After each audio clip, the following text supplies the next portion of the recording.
I'm Jeremy White, and the Buffalo Bills defense has answered the question, where's the beef? I'm Joe Marino, and I just got to know, are any of my Josh Allen cards worth $1 million? I'm the big O, Jerry Ostroski. Hey, gain weight. Something I never heard in my career. This is the Locked On Network, and you're watching Bills Squad. Who's ready, Bills Mafia? It's the Bills Squad. Everything Buffalo Bills, every week. Breaking down the big hits and game-changing plays the way only the Locked On Podcast Network can. Nobody circles the wagons like the Buffalo Bills. So gear up and squad up. The Bills Squad show starts now. What is up, Bills Mafia? Happy Friday. A fun Friday here on the Bills Squad show. We're talking weight gain. It's the topic of the day for the Bills, a couple of their defenders as they're packing on the pounds. You know, some of us just do that for fun, but, some can do it professionally and call it a job. Jeremy White, Joe Marino, and the big O, Jerry Ostroski, coming up on the show. Some Bills OTAs chatter on that, what it spells for the defense. Keon Coleman calling it a make-or-break season for him and saying he doesn't need to, really listen to the outside noise. He knows what he's up against and what he has to do this year.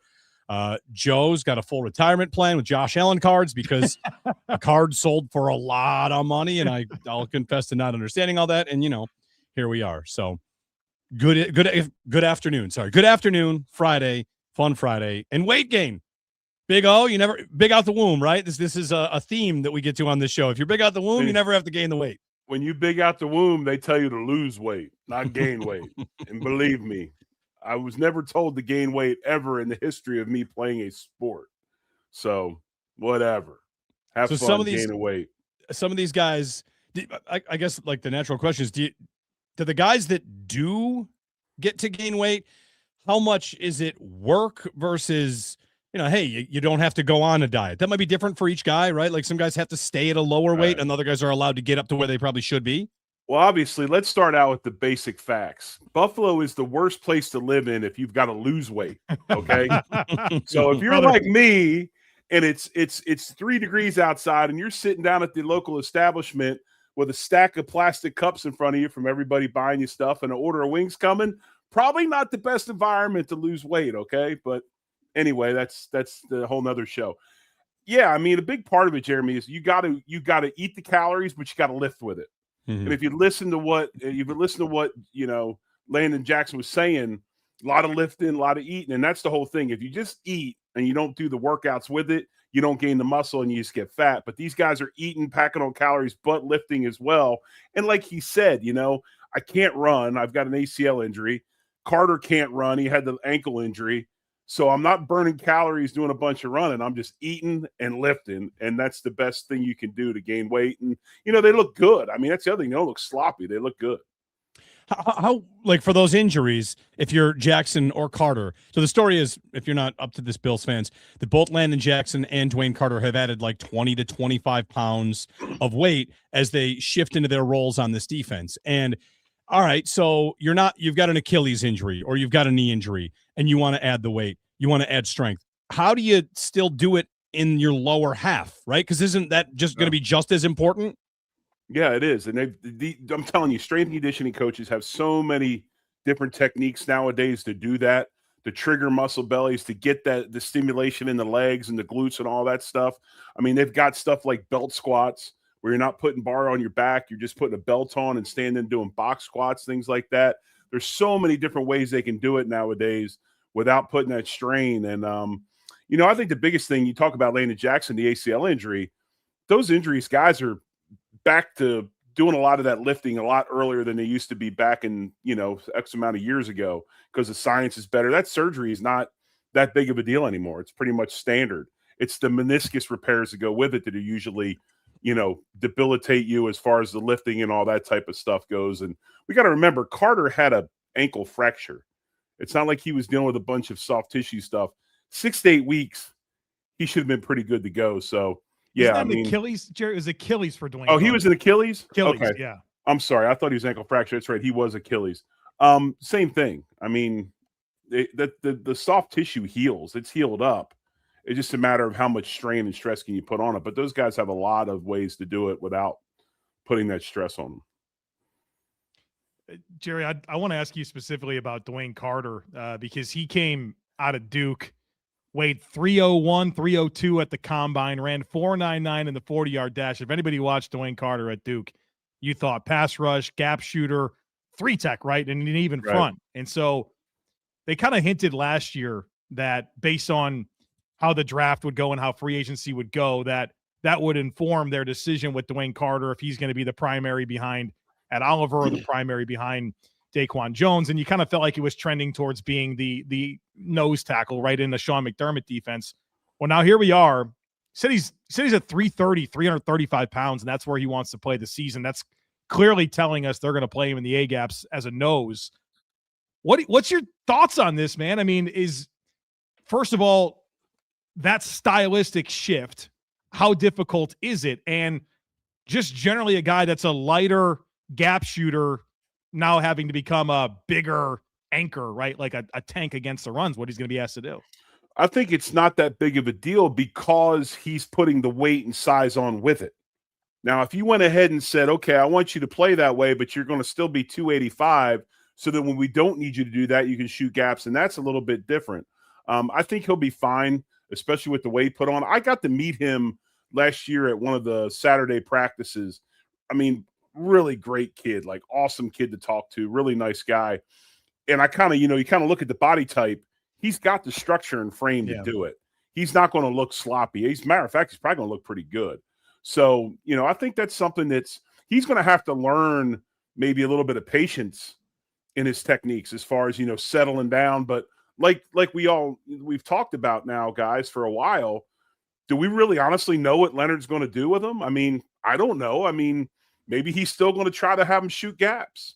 He's just a bigger body so he can anchor more if he doesn't get through. So we'll see how that progresses. But I don't feel that stressed out about Carter. I think this is probably what he needs to do to resurrect his career and to hopefully elongate his career and have a good long career in the league.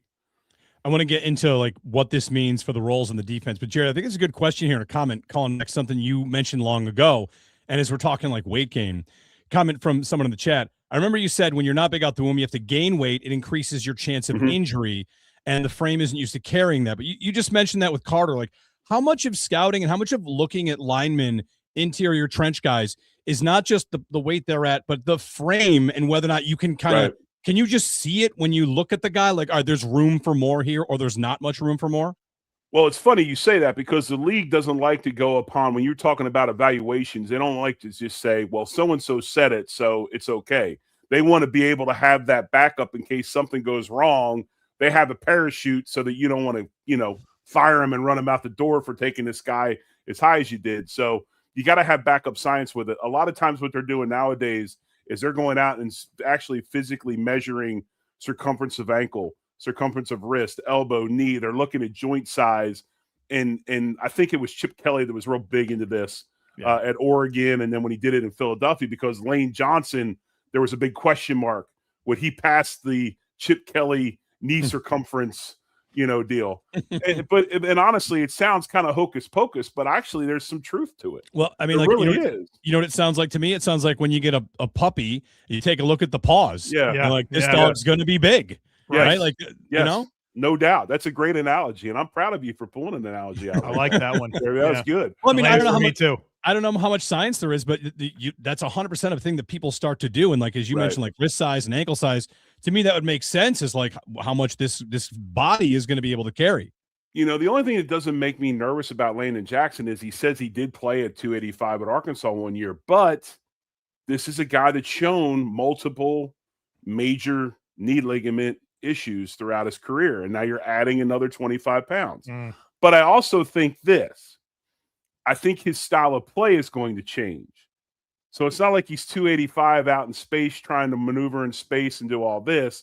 He's tightening up on the tackle in a 4-eye or a tight 5, and he's going to play through contact now. So it's more of an anchor type thing than a runaround deal, which I think protects him more than being in space, if that makes sense.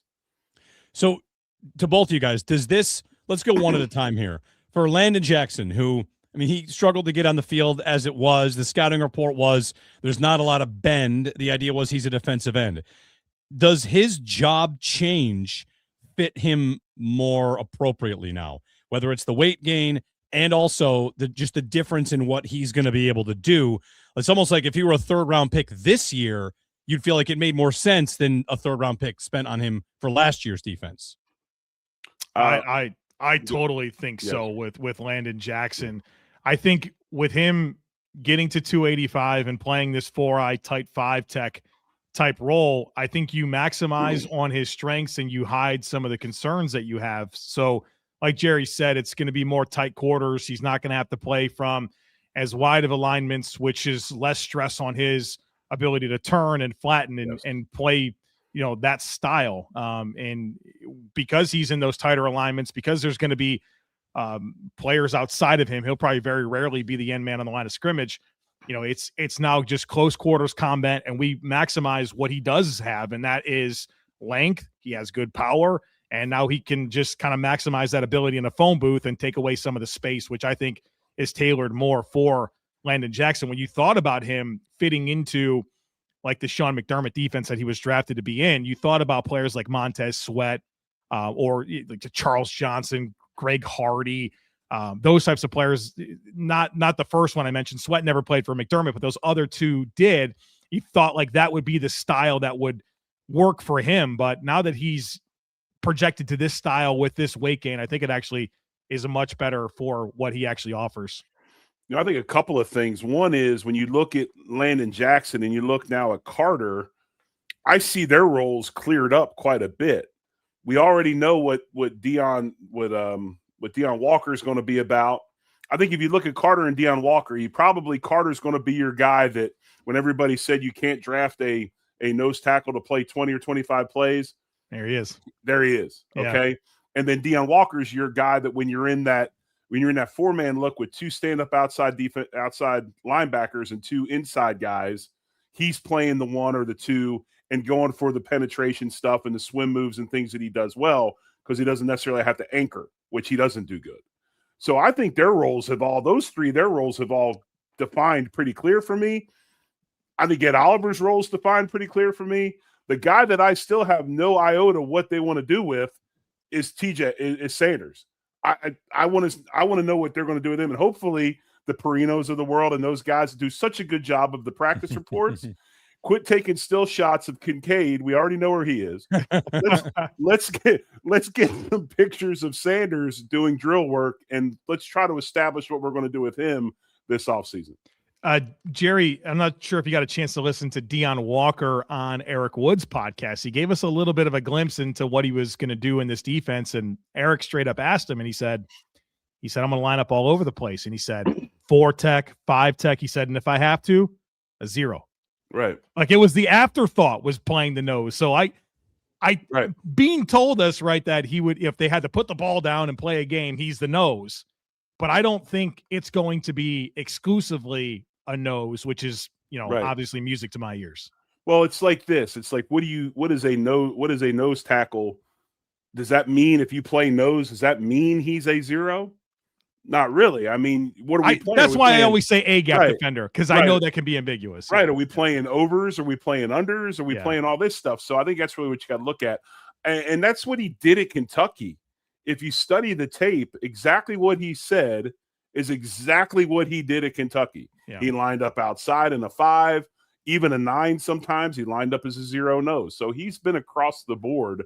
So it's almost like, hey, we're playing into a guy's strengths. That's kind of awesome, isn't it? I want to ask about Jackson and Carter again, because both these guys, they might have asked the team, what would you like me to do? How can I make the team? Because isn't it the case where each of these guys so far has been injured, hasn't been on the field a whole lot? Like these are, can I say fringe roster guys? Like, are they both roster locks, or are they, I'll do whatever it takes to make this team because I'm not thought of as a starter? This is down the depth chart a little bit. So I don't want to get too carried away on like what they're doing is a sign of a new defense so much as it might be just the way that the team told them this is how you make it. Well, I love that question because I love to consider, all right, what are the numbers going to be? Who's going to make it? And I think the Bills will probably roster 6 or 7 interior defensive linemen. And so I think you would look at Ed Oliver, Deone Walker, TJ Sanders are all for sures. Then, like, there's not a lot of competition, if we're being honest. It's Landon Jackson, Dwayne Carter, Zane Durant as a 5th-round pick, and Phi Mathis. Okay. So, like, your true bubble guy is like Zion Logue, Tommy Akingbasote, Cody Huseman. Like, the Bills need Landon Jackson and Dwayne Carter to play. Like, it's not right. I think they're, as of this current situation, where as this is constructed, those guys are rostered and dressing and playing 30-ish% of snaps. Yeah. You don't bail on a 3rd-round pick in the 2nd year, okay, with like a Jackson. You might with Carter, but you really don't want to after year 3 either, right? If you don't have to. But yeah, I think that these guys are pretty well defined with what we need them to do. It's just the Sanders. I don't know what he's going to do. And then the flip side of this, there's actually 2 flip sides to get to. Deion Dawkins is dropping weight, right, from according to his Instagram, and he was not there, so we don't really know what his playing weight is right now. Maybe we'll find out soon enough. And then I'm thinking back to, you guys might remember, 7-8 years ago, John Feliciano. Was he the guy that did it? He just kind of changed his body and showed up. And Jerry, how often does that happen, where a guy makes a personal decision, doesn't really consult the team, says I'm going to drop 15 or I'm going to add 15, and then shows up, and you're thinking like, okay. Like, I know we think these teams are always operating in lockstep, but sometimes a guy might have the freedom to do that, or just feel like he's going to do what he wants, live it his way. Yeah, I mean, most of us big guys will skirt the edge of disaster until we're told and or see on film that we need to actually change our body compositions. It happens to all of us. I think this season was Deion's reckoning, and I've seen some pictures of him, and while he's in big T-shirts and all that, I think you can tell he has lost some weight. But no, I mean, I think it's one of those deals where you figure out real fast, Jeremy, if you're not producing the way you're supposed to produce, that means you will be without a job. I mean, I've had the same thing. I flew out to Arizona to a personal trainer for a couple of years when I got later in my career, because it was harder to lose weight, and showed up to camp, probably the lightest I had been in quite some time. But yeah, I mean, it's a personal choice because you personally want to be employed. Right. That's why you do it. Right. All right. Well, we got some beefy interior linemen, and I feel like it's a little good news, bad news, Joe. As we see them doing this, we can see what that group will look like. But then something about the way you said, they need Landon Jackson, they need Dwayne Carter, kind of, a little bit of fear in my chest when you said that one. Jeremy, I feel like this has been me for the last 3 months. Yeah. I'm dying for some dudes here that I can feel good about playing on this interior defensive line. And so at least, these aren't new players, but there's something new about them that reinvigorates my interest. Right. These guys got to play. They got to go. They're putting a lot on these players. It's the youth of it, and the aspect of, we all kind of feel that this is going to be a movement type of defense, which can cause a lot of big plays, a lot of excitement, and all those things. I think that's a big part of it. It all kind of goes hand in hand. All right. There's another player that has a lot of these same things happening. We'll talk about Keon Coleman, who referred to his season as make or break.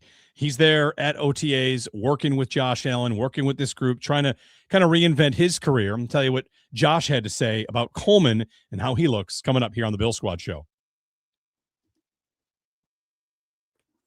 This episode of Bill Squad brought to you by FanDuel. The NBA playoffs are here. Every possession matters. Looking to get even closer to the action? FanDuel has a great offer to get you started. Right now, new customers can bet $5 and get $150 in bonus bets if your first bet wins. That's right. Turn $5 into $150 in bonus bets just for getting started. You can use FanDuel during the playoffs because everything you need is right there in one place. You can check stats, trends, matchups before making picks, which makes the whole experience feel a lot more informed. Whether you're looking at player props or just following your favorite stars, it adds another level of excitement to every game. Really easy to app to navigate. It makes playoff basketball even more engaging from start to finish. You can check advanced stats. You can bet free throws and bet SGA's over on that in the Thunder games because he's always going to hit it. Go ahead to FanDuel.com to get started. That's FanDuel.com. FanDuel, play your game. Back here on the Bill Squad Show, Jeremy White, Joe Marino, the Big O, Jerry Ostroski. Wonder if Jerry, what you thought on SGA flopping? Any thoughts on that? I have never in my life, and I am not a Thunder apologist by no means. I think this is the softest, most spoiled fan base in America. Okay. the Thunder fan base. But with that being said, I have never in my life seen a national campaign by national pundits in the media go after a team like everybody else has against the Thunder. Don't be mad at the Thunder that they understand the rules of the game better than everybody else. Okay?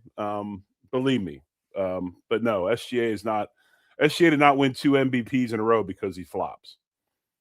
Fair. Look at your king. Look at your king in LA and tell me what your king does or what he has done throughout his career. Wait. Is Jeremy a big LeBron guy? No. Oh, He's okay. just like your the king. The king. Okay, he's not my king. I'll tell you that. No. Yeah. Tell me what your king. You tell me what he did. He LeBron all over the place. Yeah, for sure. But everybody does. Everybody does. SGA's getting a lot of heat. Somebody put together a reel on it. Hey, I couldn't believe how many it. times. Jay Williams today on ESPN he made a pointed comment about the hate the Thunder are getting. I couldn't believe it. He stuck up for the Thunder. It was wild. Yeah. Hey, when you're on top, people take their shots. There's no doubt about that. No matter who you are. That's right. All right. So Keon Coleman, we talked first segment about the defensive line and they're beefing up and trying to kind of reinvent themselves. Keon Coleman calls this kind of a make or break season for him. And Josh Allen was asked like how he looks out there. The quote from Josh is one of them is, I think he continues to get better. He comes out each and every day. He's putting in his hard hat on. He's working extremely hard, and people notice that. I notice that. So, if it's make or break for Coleman, let's just define what that really is. What is a make it season, right? And what is a break season where it doesn't work out and the Bills are going to move on? Because I find it very unlikely that he'll crash out and not be on the team next year. I think it's most likely he's a role player for the next 2 seasons and then just kind of moves on quietly. But a make it season for me, for my standard for Coleman guys, is like, 480 yards and 6 touchdowns, a red zone threat, something like that. Like he's been passed in a very, very big way in the pecking order. And whereas, Joe, you said they need Landon Jackson, they need Dwayne Carter. They really don't need Keon Coleman to hit. If he doesn't, I feel like the offense is going to be just fine. And in that, I feel like there's space for Coleman to hit in his modest way, perhaps. So some thoughts on this. First of all, I know that there's a level of Keon discussion fatigue that exists out there. And it's not like the Bills players and coaches are just like, come over here, I want to talk about Keon Coleman. They're being asked a lot about Keon Coleman. The reason this conversation continues is because they continue to be asked questions about Keon Coleman. And I give Keon Coleman a lot of credit for answering questions, right? Like he met with the media. He said, well, I was bad last year. He used a different word. And he said he called it a make or break. He said unacceptable. Like he said all these things. And I give him credit for that. He doesn't have to talk to anybody. He does not have to. And so he did that. And I thought he was honest and was himself in those interviews. And I give him credit for that, even though, look, everyone knows I've never been a big Keon fan, which predates him being drafted by the Bills. But in terms of like what would be a make or break season, or what would truly like be my expectation this year, I think, like you said, Jeremy, I think it's a role. And I have no expectation for him to come in and be a high volume piece of this passing game. But where I see him really being able to step in and make an impact, which could lead to more opportunity catching the football, is number one, in the blocking game. We've seen this role that exists the last couple of years under Joe Brady. It was Mac Hollins in 2024. Last year was Tyrell Shavers, where they're going to ask a bigger receiver to play in some tighter alignments to the line of scrimmage, almost like a wing or type player in blocking, right? You have to block. It's a huge part of that. And then, of course, in bunch sets and doing all those types of things, stalk blocking on the perimeter. So he's got to do that, right? Someone's got to step into that role, or it doesn't exist. And maybe that's Dalton Kincaid to an extent, which I think is helpful for his role. But I think Keon's going to have that opportunity. The next one is punt return. And this team, when you think about where it can really, really improve, I thought what I appreciated about Khalil Shakir was how dependable he was in taking care of the football. Step one, right? Make a great decision. Make sure the ball goes back to number 17. Then it's like, okay, can we get some explosive returns? The Bills' punt return average was very poor last year. Can Keon Coleman elevate that? It's something he did at Florida State, and it's something that he needs. I would be hoping that he's taking very seriously as an opportunity for him to contribute to this football team. And I think if he's able to really step into those roles and help, right, then I think he'll make sure he's active on game days, and inevitably that'll maybe lead to some more opportunities catching the football. So I want the blocking role. I'd love to see him challenge for some punt return opportunities and go from there. But ultimately, don't be inactive because you didn't show up on time. And look, one of these guys is going to be inactive every week. Between Keon Coleman, Josh Palmer, and Skyler Bell, one's going to be inactive. And whoever it is, we're going to be disappointed by that. But don't be the one, Keon. Don't be the one, because you're the one that steps in and blocks. You're the one that steps in and helps on special teams, something that those other two guys do not project well to doing. My biggest thing is not numbers. I'm not going to put numbers out there on Keon and say, we need to see this, this, and this to show progress. Progress is shown by, like what Joe always says when he says you got to earn the right to rush the passer by stopping the run. And like he just talked about, you earn the right to run routes in passing situations by doing the dirty work before that, making blocks in the running game, maybe being on special teams, those types of things. That's the type of stuff I want to see out of Keon. I want to see progress.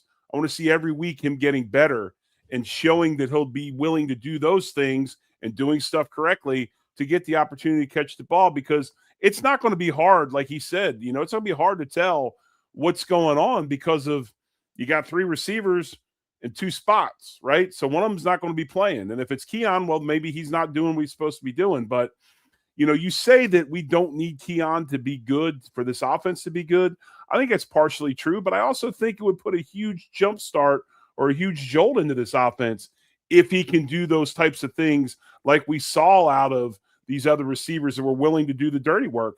It would be his spot, and it would be something that would gain trust. And once trust is gained, then we'll let you do something else. He doesn't have the trust of the coaches yet. 100%. Right. But he certainly has their attention already, whether it's, a lot of belief from the GM and from the head coach. As part of the OTA notebook at buffalobills.com, caught this from Maddie Gleb. She pulled this quote from Keon, which was about Joe Brady. Keon says, Brady called me the night before his press conference. We had a nice talk. We had a great talk and looking forward to great things this season. I feel like he had that belief in me from day one. And I don't know if this was a follow-up that I would have thought of in the moment, but my follow-up right now is, I wonder how many players Brady called. It's possibly called 50. It's also possibly called 6, right? They had a lot of players that were there at his introductory press conference. He had a lot of players that were happy. He would have had relationships going in. So I can't quite know how big a deal it is that he calls him the night before his introductory press conference, but that he gets a call, to me, says that it's not lip service. I have believed the Bills when they say they are committed to kind of making this thing work. And, a call before the announcement of me as the head coach to this player that has been a lightning rod, like, I think that says a lot to their commitment to trying on his behalf, right or wrong. Like, I end up thinking they're a little too eager here. If it happens, it happens. But I don't think there's any denying that they are committed to it. I'll also say, go ahead, Joe. You go. Does that concern you, though, Jeremy? I feel like that eagerness, I think, has been at the crux of why we're here. Why we're talking about it. Yeah, because I felt like they believed in him too much, right? Like from day one, he stepped onto this field and was playing every snap. And if you remember last year when my personal frustrations boiled up, I thought to myself, what has he done to earn this? Like, this doesn't make sense to me. And it was like, well, somebody's trying to validate something here, whether it was the whole talk of Josh Allen's involvement with his drafting. Obviously, you move on from Diggs, and this is like your biggest thing that you do to add to your receiver core. Like, there was a very intentional effort by a lot of people to feature him and give him opportunities that weren't deserved. And like, when I hear you say that, I start to find myself going back to that place, like, based on what? Like, he'll either do it or he won't. Like, nobody needs to be enthusiastic. Like, every receiver, all 15 of them or whoever is on the roster, like, here it is. This is what we're doing. Be one of the best 6. And if you're one of the best 6, you get a chance to be on this roster. Like, I hope that there's nothing eager. I hope that it's all about, hey, you got to show us, which would be the same for every receiver on that depth chart. So who are you going to put in his spot? What spot? Like, what is the spot? Well, you said that he had a lot of opportunities. I think a lot of the opportunities he got was because there was nothing there. Sure, but come on, man. Like, was the discrepancy that big between practice and games? Like, surely somebody had to have been more against the Ravens. You saw what he did against the Ravens. You got a personnel problem. You have a massive personnel problem if you don't have somebody that could step in and take over that spot. Yeah, that's what I've been saying. That's what I've been saying. And it was unfair to Keon that he had to do all that stuff. And I know this I is agree. me, I former agree. player. I'm saying this. It was unfair to him that he got thrust in. You don't give up on this kid. He's been late to meetings, okay? Yes, you can't be late, but it's not like he's racing Lamborghinis in the streets of Dallas and crashing cars and running away and then getting popped for weed when you know you're on probation and you can't. I mean, it's not like he's doing that type of stuff. He's doing silly young kid stuff that he needs to grow up and be more mature. But I think it's unfair to Keon because he was thrust into this role because they improperly built that room for quite a while now. That's my opinion. Let me say this because, and maybe people will think I'm a hardo for saying this, whatever. I do believe in the quote, the way you do anything is the way you do everything. All right. And I think if you're capable of being somebody drafted into the NFL that has this amazing opportunity and you're capable of not showing up on time with the consistency to the point where you're getting benched 4 times last year. All right. I don't see everything, but it does suggest to me that there's other corners that are being cut. And so I don't want to reduce it to just, wow, show up on time. Like that is a piece of it. We don't know the full story, but I do believe the way you do anything is the way you do everything. And I hope it works out with Keon, but, and certainly he gets a fresh opportunity this year to show himself, but like, what else was there that maybe they're not? That's probably the easiest thing that you could say publicly is that he didn't show up on time for meetings. What else is really going on that they're not telling us, that to the point where there's this level of frustration, the owner's calling him out when they're firing the coach, and Josh Allen's got to be asked about him every time he is in front of a microphone. Meanwhile, someone who who will come in this season with a lot of expectations, DJ Moore. Like DJ Moore's been in the league for a long time and has been very productive and now gets the best quarterback he's played with. He played with Caleb last year, who's pretty good, and we'll see where his career arc ultimately takes him. But as much as we talk about maybe the expectation for Coleman when he started were too high, those expectations too high, thrust into a job he wasn't capable of. For Moore, none of that applies, right? This is a job he's capable of, and this one will come down to, can Brady and Allen, can they get the chemistry where it needs to be? Can they get Allen a Diggs-level chemistry receiver? I don't think DJ Moore is a Diggs-level receiver, but their chemistry together is something that this team has been looking for in an outside receiver for a long time. So, like, if you signed up for the caliber receiver that Moore is with the chemistry he had with Diggs, I think you have a win. I think the chemistry thing is such a big talking point. And I kind of hinted at this thought throughout the offseason where I just don't know if Josh and Keon are at points personally where they connect, right? Josh is married, child, and Keon's a young kid that can't show up on time for meetings, right? Like, I'm sure they're not vibing in big ways. And that did happen with Diggs. They connected. And you've heard from DJ Moore. Josh Allen said this, and it validated every thought that I've had about this. Josh Allen was asked about his chemistry with DJ Moore, and he said, you know what? It's been great. He's got kids. I've got kids. And when he said that, I'm like, all right, there it is. You guys are connecting. There really is a rapport being built that I think will show up on the field like we saw with Diggs. And so I think that's such a good point where it's like maybe DJ Moore's not S-tier receiver, but he's a really, really good receiver paired with chemistry and availability. Well, okay, we got something here. I think my biggest thing with receivers right now in Buffalo is, as far as meshing and having chemistry with Josh Allen, especially on the field, is if they do not have any ability to ad lib, you can't draft them. Yeah. If they don't have any availability to find the open space, or, I'm supposed to run this post, but I saw this, so I'm going to go ahead and get in that soft spot and sit. Those types of things. If you don't have any ad lib to your game, and I think this is the biggest deal with Keon, I just don't know if he's burner enough or elusive enough to have a lot of ad lib other than 50-50 jump ball guy. It's hard to mesh with Josh because you know how he is in the passing game. It's see it, rip it. It's not necessarily 3-step drop, throw the ball when my back foot hits the ground. And you've got to have that ability. And if you're not that type of receiver, you probably shouldn't be in Buffalo right now. I think the good news on that front, and I think that's a great point, but Gabe Davis would be a player that, all right, not a necessarily dynamic route runner or separator, but he got open. He got how to, yes. Right. Late down in the field. Process, yes. Right. So I think Keon's got to find that a little bit. And, there's been a couple of those moments. The Detroit throw, right, is gets, that was an amazing play. The Jets touchdown a couple years ago. There's been a few of those moments, and I think that's a big part of where he can earn trust and earn opportunity. Bill Squad show here. One more receiver point, just to I don't know. Sometimes you got to address a rumor running wild within the Mafia.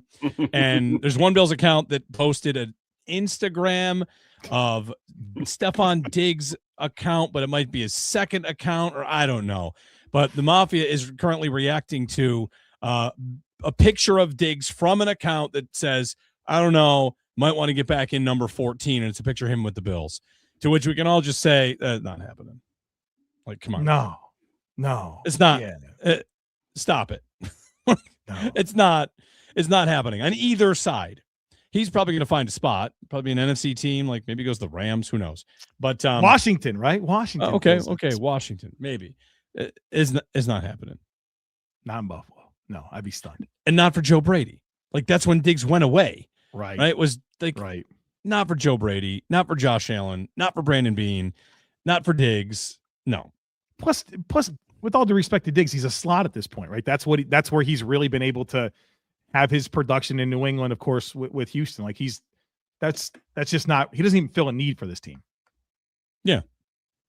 All right. We handled it. We're going to break in. Who was it? Who's got $1.3 million sitting around and just couldn't resist?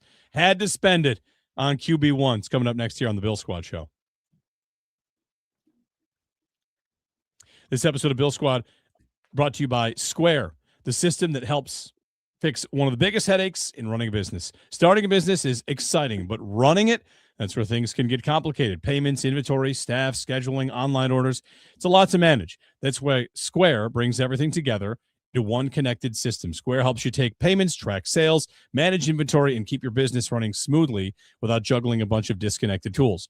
One thing I notice, it's my favorite local spots, is how seamless everything feels when they use Square. Checkout's quick, receipts are easy, and the whole experience just feels more organized. There's a local coffee shop that I love that uses Square and makes everything simple. As a customer, it's convenient. It's going to be easy. Square helps businesses feel more efficient, professional, and ready to grow. If you're starting a business or running one that deserves better tools, Square helps you sell, manage, and grow without slowing down. Right now, you can get up to $200 off Square hardware at square.com/go/LockedOnNFL.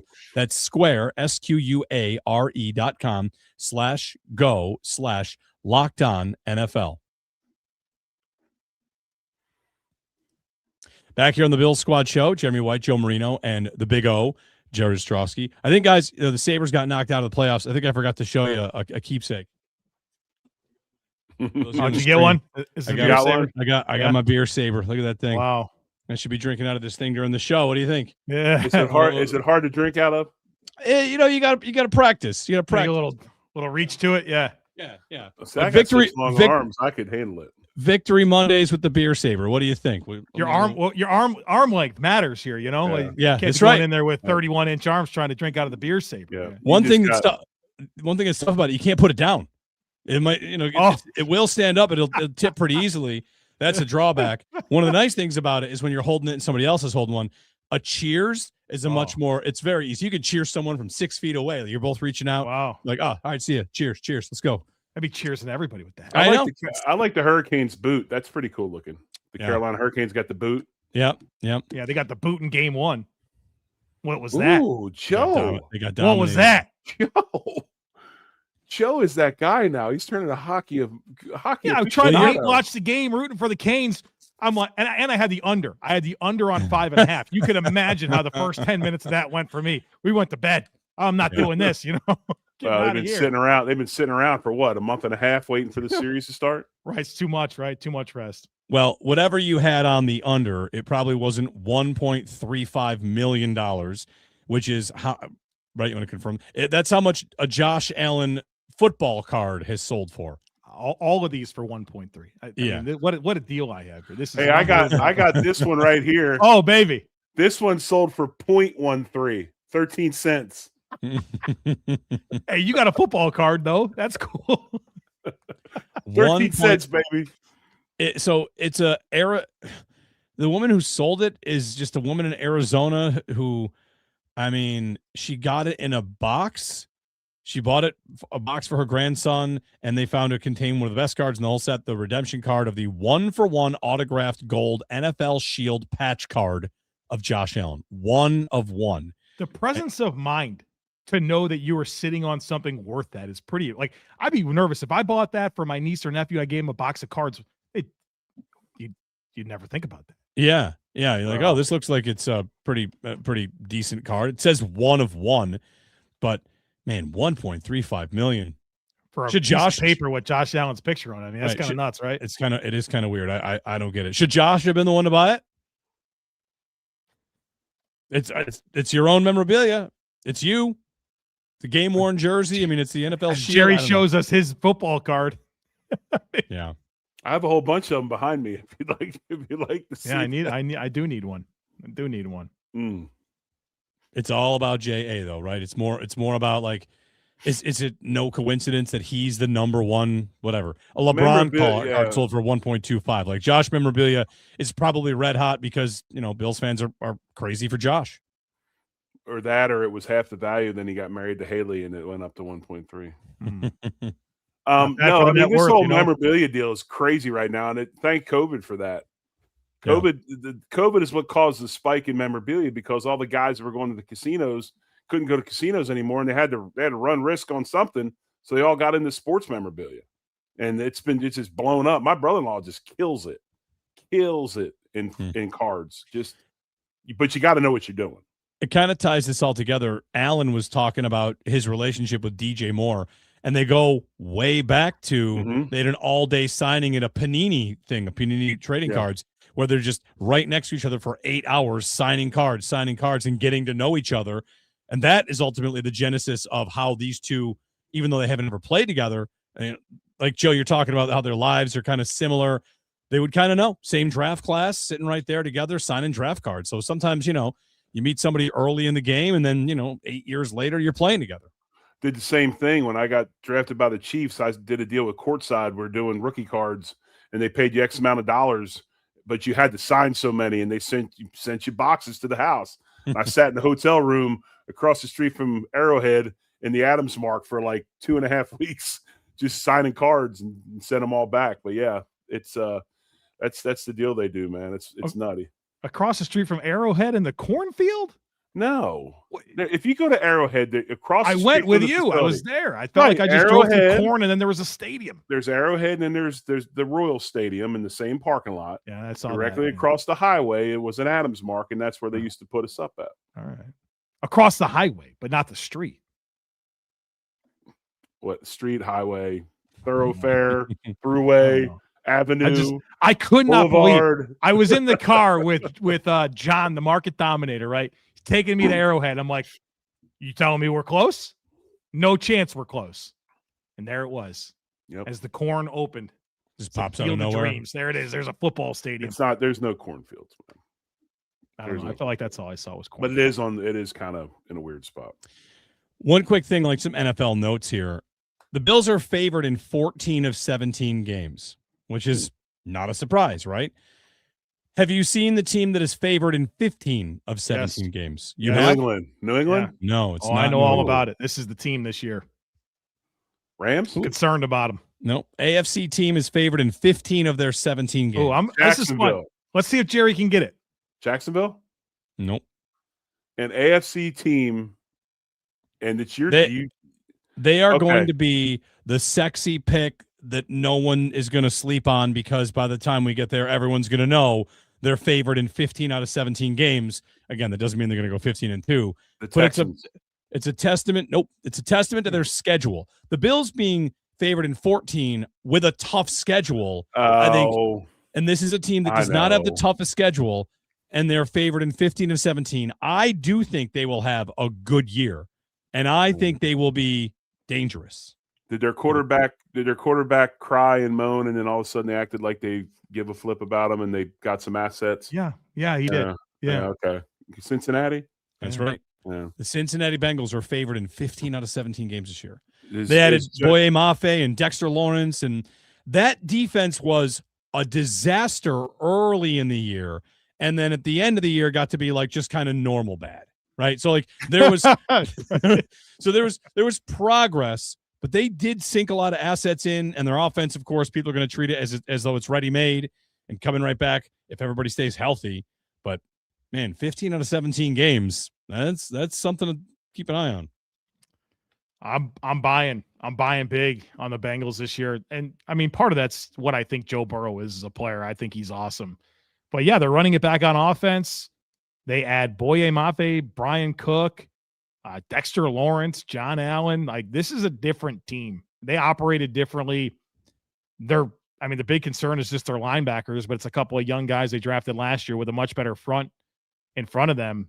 I'm buying. I hate to say it, but I'm buying. Jerry, you buying? Jerry's on mute. Oh, sorry, Jerry. You go ahead. Boye Mafe didn't have but like 4 or 5 sacks, didn't he? I mean, we're acting like he's the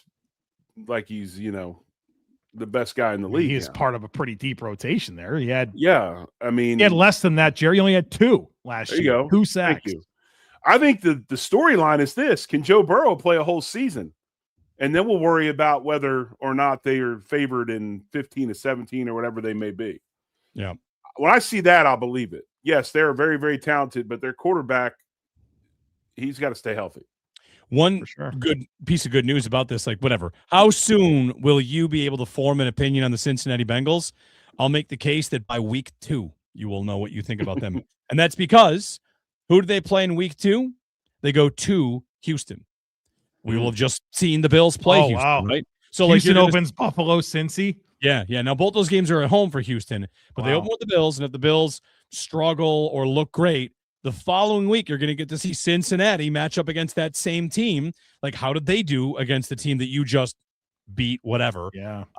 So it's whatever. I feel like week 2 you get a really good look at Cincinnati. In week 1 they play the Bucs. The Bengals are home for the Bucs. But along the way, I mean, they're playing the Titans, the Falcons, the Steelers, of course, the Browns twice, Steelers twice with Rodgers. Panthers. It doesn't look like that tough a schedule. Their matchup is the NFC South, whereas the Bills is the NFC North. And I don't think there's anybody that would dispute like the North is a much tougher road. For sure. See Todd Monken's all fired up about throwing 7-on-7 interceptions. There it is, Jerry. I see the head shaking. Talk about it. That's what happened. That was the downfall of football. When we all of a sudden put emphasis upon 7-on-7 instead of 9-on-7. You took two numbers away from you subtracted 2 from 9 and you got 7. It's the evil. It's evil. 7-on-7 is evil. Can't be throwing interceptions according to Todd Monken. He said it's embarrassing. I bet you this weekend down in Charlotte somewhere, there's probably like a 200-team 7-on-7 tournament right now. Oh, you better believe it. Yeah, man. And they're down there just 7-on-7ing it up. Wristbands and the whole shebang. This is like you getting me going on the Steelers, huh? You're getting him going on 7-on-7? There's nothing that drives me more crazy than 7-on-7, and then also private DB coaches. That's another one that gets me too. Oh, talk about that. What's your exception there? Oh, everything's filmed. So we got everything on social media. We're doing all these little tiny step drills and all this different stuff. It drives me insane. But such is life, man. Such is life. Monken. That's funny. We'll get a break in. When we return, we got time for your comments and your questions, anything you want about these OTAs, players you're watching. We've got the yearly Dalton Kincaid says he's feeling the best he's ever felt. Get you that quote as well. Hopefully he is. That'd be good news. But drop us a comment, a question, anything you want addressed in our final segment. We kind of turn things over to you to some degree. So drop something in there. We'll get as many in as we can here as we roll on with the Bill Squad Show.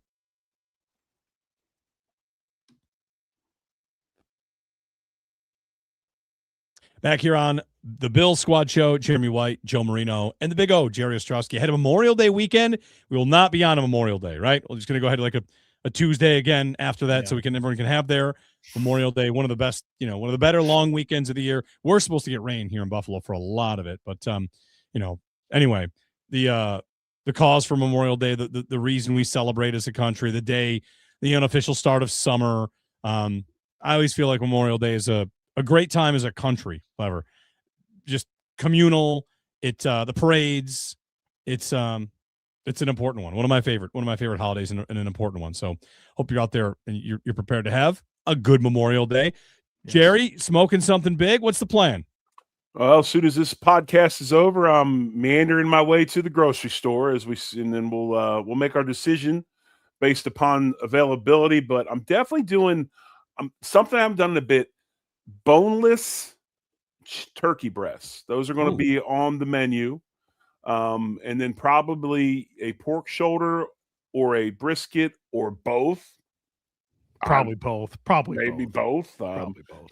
I've got some jalapeno cheddar sausage from Texas down in the basement, ready to roll in the freezer. It's a good weekend. Well, and by the way, I agree with your sentiments on Memorial Day. It's a big deal, big holiday for me as well. Why do I feel like if we start talking about smoking meat, that the comments in the chat will fire off as intensely as any conversation we have? Oh yeah. Bone in or no with your pork shoulder? I like a bone in pork shoulder. Same. It holds the structure of the pork shoulder. It doesn't flop and all that. I like it better, and I think it's more flavorful. It's also nature's thermometer. As soon as that thing slides out, it's done. Like, you don't even have to worry about watching your temps. How about that? You got to have that clean pull. Once I came to learn that, like, just wait until that thing pulls out. You're good to go. Jerry, what are you laughing at that for? Anytime I talk about anything that's not football, Jerry cannot. No, I laugh at you. You got the phrases down, man. You got it down. I do other things besides bury myself in football information and talk about it. Yeah. No, the only thing we'll get in an argument with in the chat probably is, do you guys smoke on a pit or do you use a Traeger? Because Traeger's not a smoker. It's just an oven with some smoke. Okay. Really? Tastes good. Have at it. It's easier. You go ahead and shove logs in yours all night long. I'll be sleeping. Right. I'll be sleeping when mine's running. Have at it, boys. No and actually, it works better for my family because my family doesn't like a ton of smoke. So I can make really good stuff with just, some good smoke, but not crazy smoke. And they like it a lot better. So what are you firing up, Jeremy? Last time we heard about you cooking, that chili. I need to know what's up. I haven't smoked anything in a while. Like, I'll do a brisket soon. I've been waiting to do my next brisket. It's been a while though. It's waiting for Bill season. You're waiting for something. What do you got? I got one for you guys to do. Okay. Here's what you do. You can look it up. I've done it. It's unbelievable. So take bacon. You put down plastic wrap. Okay. Take bacon, make a lattice work of bacon, right? Weave it all through.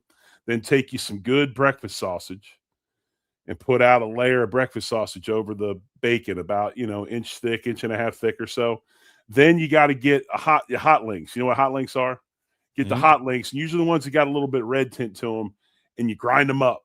And then you put another layer down, and then you put some more sauce or more breakfast sausage, and you lay a smoked, like a Polish or kielbasa in the middle, and then you take that and you roll it all up. You make a loaf. It's called a fatty. And you smoke that on the smoker, lights out. I will send you pictures of it. I've done it. Showstopper, boys. Showstopper. You slice it, put it on bread, and it can't be some artisan roll. It's got to be the good, like Stroman's, just hamburger, big bun or whatever. A little bit of barbecue sauce, lights out. Done. I'm going to send it to you, and then y'all are going to make this. I trust you will. Oh man, great! The comments are great. They are great. Yeah, there it is. It's called the fatty. It's called the fatty, right? Okay. Yes. All right. Thanks, Daryl, for the comment. Yes, that is correct. Smoking the fatty has a whole new meaning. And here's Justin, who says it sounds like the heart stopper, not the showstopper. Hey, it might be, but I'm going out on top. Josh writes in, cholesterol has entered the chat. There might be a smoked bologna next to it too. While you messing around. Bologna. Yeah, boy. Bologna. I got so much I can send you. I've got like a whole separate album of just barbecue pictures. So there's just flat out Memorial Day talk. How true is this? Can you know how that? That's the fatty right there. Oh, wow. Yeah. Looks like a nice fatty. That's some nice lattice work. I like it. Yeah. How true is it? You asked when's the last time I did something. The answer is not. It's been a while, mainly because I got a buddy 2 doors down that he's smoking something every couple days. So I'm eating a lot. It's kind of like having a neighbor with a pool. I don't even really need a pool if I got a neighbor that lets me So anytime I think about smoking, I think is actually he's got a full pork butt on right now. Like, well, all right, I guess I've scratched the itch because I'm just going to eat his pulled pork sandwiches. Yeah, I hear that. I got to get to it. I got to get to it soon. All right, a couple of comments. And also, I got to get you guys the OTA yearly tradition. This is Dalton Kincaid. I would say it's probably the best I've felt in my career at this point in the year, just not having those thoughts of the knee, especially compared to last year. He went into great detail about why he didn't get that surgery. Said all the doctors he talked to said, don't get it. So he didn't, and he says he feels better. You over here looking at We've lost Jerry. That comment is outstanding. Big out the womb and big into the ground. That's pretty good. Yeah. Thanks, Mandy. Enjoy your lettuce.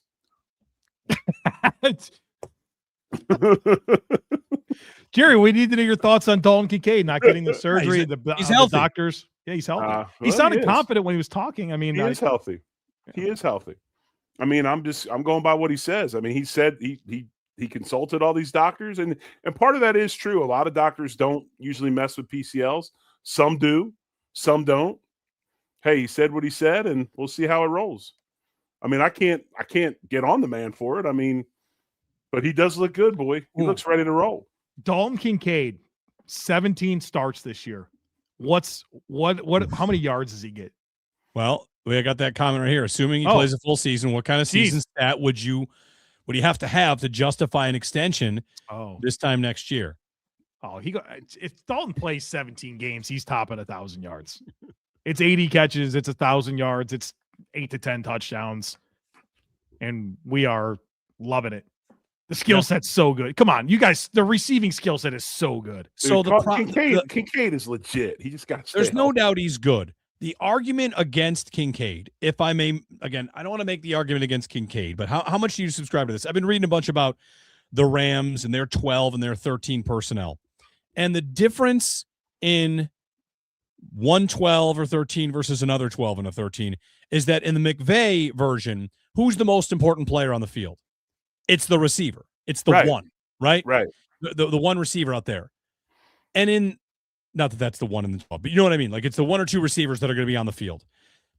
I don't know that it's the same if the tight end is the most important player on the field. And for Kincaid, Brady even kind of said it. What's one of the reasons they want him to get a little bit bigger? They might want to be less predictable. He is, in a fantasy football sense, a phrase they use, a siloed player. Their predictability when he is on or off the field is significant. And you'd have no doubt he can play, he can do his job. The question is, can they find their best with a player that can be as much of a tell as he can tend to be? I think it's a fair point, but I think part of the reason his snaps have skewed so much towards if he's on the field, we're going to pass the ball is because he's not been available. And so when you're trying to manage his pitch count, well, you're not going to put him out there to be a front side blocker on, so I think that's at the crux of it all is like be healthy. And that way it decreases the predictability because we don't have to limit your snaps and make you do only the things that you do well. Right. Like, yeah, I think that's a huge part of it. Yeah. But I think it's a fair point. Like part of Dalton Kincaid maximizing his production is as much about the availability as it is making sure that the right stuff is around him so you get the looks that you're looking for. I mean, I think with DJ Moore and Khalil Shakir, if you're in 12 and those are your two receivers to go with Knox and Kincaid and Cook, like I think that's pretty good. Yeah, I agree. Definitely better off than you have been. Yeah. For another comment here, which side of the ball will have a better season statistically, offense or defense? Offense. Yeah. I think it's it's kind of easy. The floor for the offense is lifted by Josh Allen, and for the defense, we don't really know who the stars will be, who will carry it. I mean, we've got our ideas like Oliver and maybe Michael Hoyt and Rousseau and Bill's offense has been top 6 in scoring every year since 2020. Like, yeah, and there's been so many different. There's been 3 coordinators in that stretch. There's been different receivers with Diggs, without Diggs. Like Josh Allen drags this team to a top 6 scoring offense, and I think 5 of those 6 years it was top 3. Yeah, 17's that dude, man. He's not like Patrick Mahomes out here 3 years in a row, 15th or lower in scoring offense because your coach can't figure out how to beat split safeties, right? Like, no, that don't happen with Josh. He drags his team to points every year. So that's why you guys are. Go ahead, man. I was going to say that's why you guys are good. We start talking about barbecue. I lost my train of thought. I can think about barbecue. We done lost. By the way, Mandy's down. She's coming to the barbecue. She's with us. All right, very good. One more. If Skyler Bell excels, does Keon get traded? I just don't think that they'll have the return. I don't know if he does well enough at the end of this year and they could trade him for fifth. Would they do it? Sure, but I just think it's unlikely. Let's do the thing there real quick. Bills are going to roster 6 receivers. DJ Moore, Khalil Shakir, Josh Palmer, Skyler Bell, Keon Coleman. That's 5. Right now, there's a spot for one of McCole Hardman, Trent Sherfield, Brandon Cooks, Keelan Virgil. Maybe. But point being, as things are currently constructed, like now you're opening up 2 spots because you want to not have Keon Coleman and you'd like to have Steven Gosnell instead. I don't know. I just don't think the numbers really open up the opportunity to move on. What about Christian Wilkerson? Where's he? Right? Wasn't he the guy last year? Right, yeah. Christian.